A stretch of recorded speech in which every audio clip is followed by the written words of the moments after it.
I like to do embroidery, and it was a way of showing my embroidery. Put it to good use, and at least it might last. You'll have a memory of me somehow.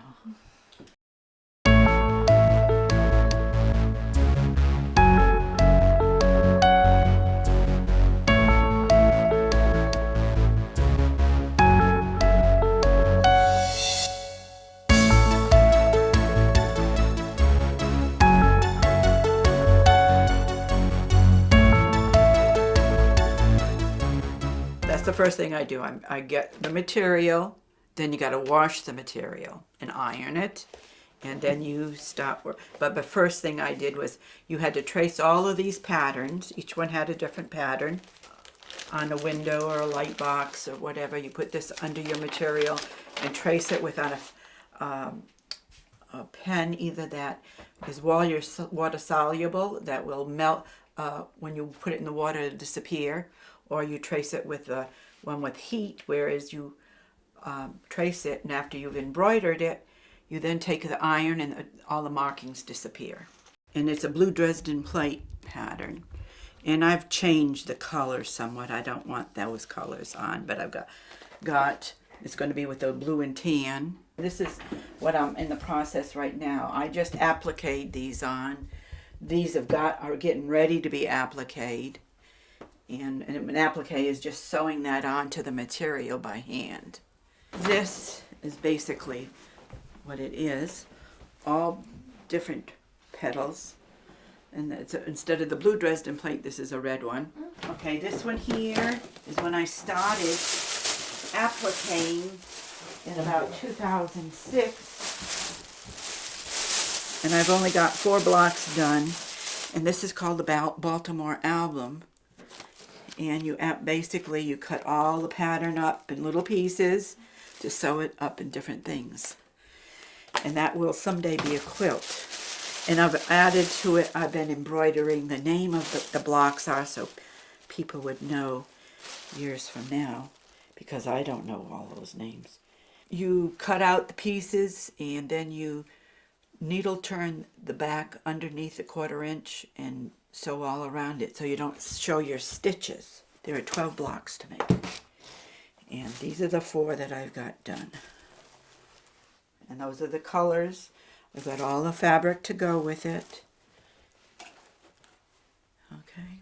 Smoky Mountain, I completed it in 2009. I had gone the year before, went to a quilt show. It was my first time to go to a quilt show. And they were selling the pattern. And so I bought the pattern and decided I would go into the quilt show the next year. Oh, the bear. He was in their advertisement for Smoky Mountain.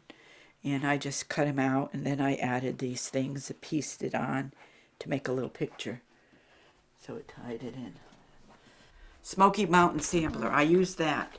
But this one here, I've added to it to make it more of, and this is called order number 11.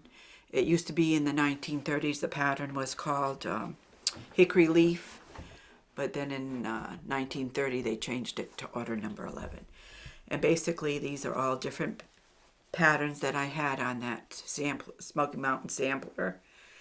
And so his is going to be a king size. So I have 30 blocks. Then that is going to be next.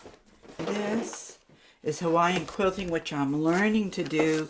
And what you do is you cut out a pattern out of wax paper. You know, you fold your wax paper up, and then you trace this around on your fabric.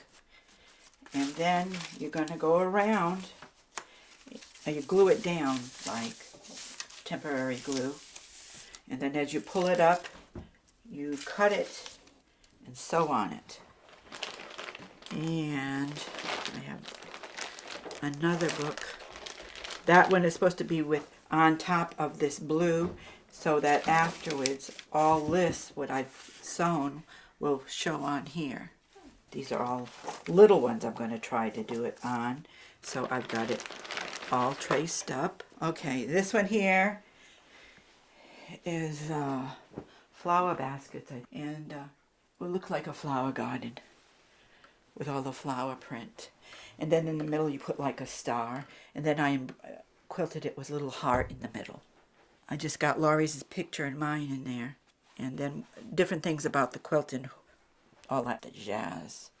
When I give it to somebody, I try to put a label on it. Sergeant, isn't that Sergeant? Chantel? She had gotten her stripes over there in Iraq, and I embroidered it all. And this is the Pledge of Allegiance, and then everything to do with the states. And I didn't know how to quilt in the first place, so I just tied it with embroidery thread. And so this, I gave it to Chantel when she came back. And basically when I do embroidery, I put my initials on all my embroidery.